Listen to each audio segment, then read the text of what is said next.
Assalamualaikum warahmatullahi wabarakatuh. Perkenalkan, saya Sari Mariana dengan NIM 6424026 Program Studi Manajemen. Pada kesempatan kali ini, saya akan mempresentasikan sebuah analisis gaya kepemimpinan pada PT Gojek Indonesia. Presentasi ini dibuat untuk memenuhi mata kuliah kepemimpinan dengan dosen pengampu yaitu Ibu Mega Harti MM. Langsung saja kita masuk ke pembahasan. Di sini ada latar belakang. Kepemimpinan merupakan faktor kunci dalam keberhasilan suatu organisasi. Di era digital, perusahaan tidak hanya membutuhkan pemimpin yang bisa memberi perintah, tapi juga pemimpin yang adaptif, kolaboratif, dan inovatif. Nah, PT Gojek Indonesia ini menjadi salah satu contoh yang menarik karena berhasil berkembang dari layanan yang sederhana menjadi perusahaan teknologi berskala besar.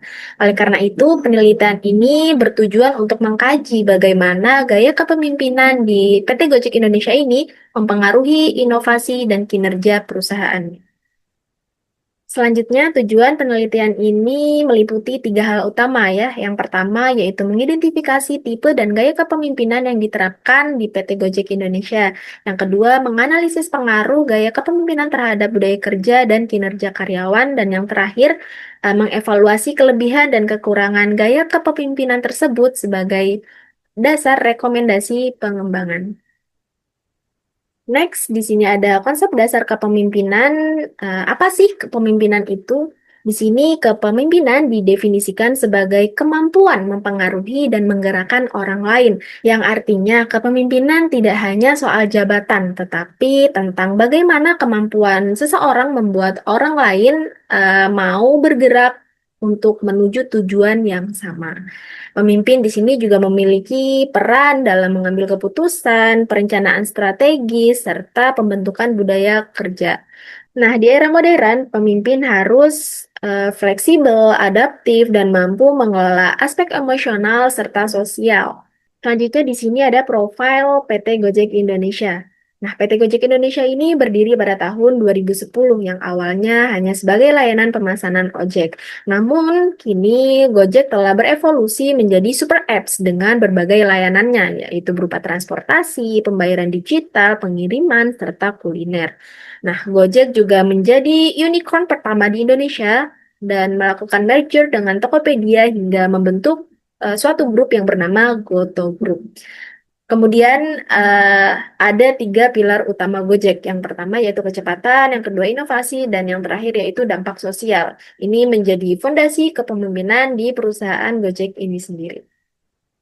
Next, di sini ada gaya kepemimpinan Gojek. Gojek ini menerapkan dua gaya utama. Yang pertama yaitu kepemimpinan karismatik, yang dimana pemimpin memiliki daya tarik pribadi yang kuat dan mampu menyampaikan visi besar, terutama membawa perubahan sosial melalui teknologi. Dan yang kedua yaitu kepemimpinan demokratis, yang artinya karyawan selalu dilibatkan dalam pengambilan keputusan, komunikasi terbuka, dan ide dapat eh, datang dari siapa saja. Nah, kombinasi ini menciptakan pemimpin yang inspiratif. Selanjutnya di sini ada teori kepemimpinan yang diterapkan, yaitu ada tiga teori utama yang mendasari gaya kepemimpinan Gojek. Yang pertama yaitu kepemimpinan transformasional, yang artinya pemimpin menginspirasi karyawan melalui visi dan semangat perubahan. Lalu yang kedua ada kepemimpinan situasional, yaitu gaya kepemimpinan disesuaikan dengan kondisi tim, dan yang terakhir yaitu kepemimpinan adaptif, pemimpin yang responsif terhadap perkembangan teknologi dan dinamika pasar. Di sini ada ciri dan karakter gaya kepemimpinan. Nah, gaya kepemimpinan di PT Gojek ini sangat menonjol dalam hal visi jangka panjang dan inovasi. Pemimpin bukan hanya bereaksi terhadap perubahan, tetapi justru membaca peluang di balik tantangannya. Contohnya saat pandemi kemarin, Gojek tidak hanya bertahan pada satu layanan saja, tetapi juga cepat beradaptasi dengan mengembangkan layanan digital lain. Nah, selain itu, keputusan di Gojek juga sangat berbasis data, sehingga kebijakan dibuat bukan hanya berdasarkan asumsi saja, tetapi juga berdasarkan insight yang nyata. Dan yang tidak kalah penting adalah budaya yang kolaborasi, di mana semua pihak diberi ruang untuk berkontribusi. Nah, budaya kerja di Gojek ini menekankan kecepatan dalam eksekusi, yang artinya keputusan tidak hanya dibicarakan saja, tetapi langsung ditindaklanjuti. Selain itu, juga Gojek memiliki orientasi yang sangat kuat terhadap pelanggan, bukan hanya pengguna, tetapi juga mitra driver serta merchant-nya.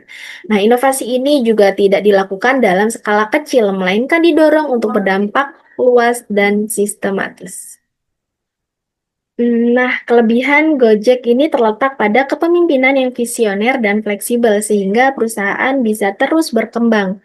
Namun, seperti organisasi besar lainnya, pasti ada tantangan yang muncul. Budaya kerja yang cepat berdampak positif, tetapi juga beresiko menyebabkan burnout. Selain itu, struktur besar membuat kondisi menjadi kompleks dan membutuhkan sistem yang matang. Nah, untuk menjaga keberlanjutan kepemimpinan, Gojek perlu menyiapkan kader pemimpin di masa depan. Selain itu, kesehatan mental karyawan juga perlu menjadi perhatian agar budaya kerja tetap sehat.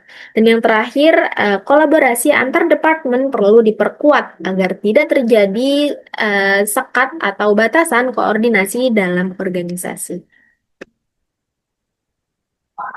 Baik, dari keseluruhan analisis tadi dapat disimpulkan bahwa kepemimpinan Gojek merupakan model yang relevan dengan era digital. Perpaduan antara karisma, demokrasi, dan inovasi menjadikan perusahaan mampu bertahan sekaligus berkembang.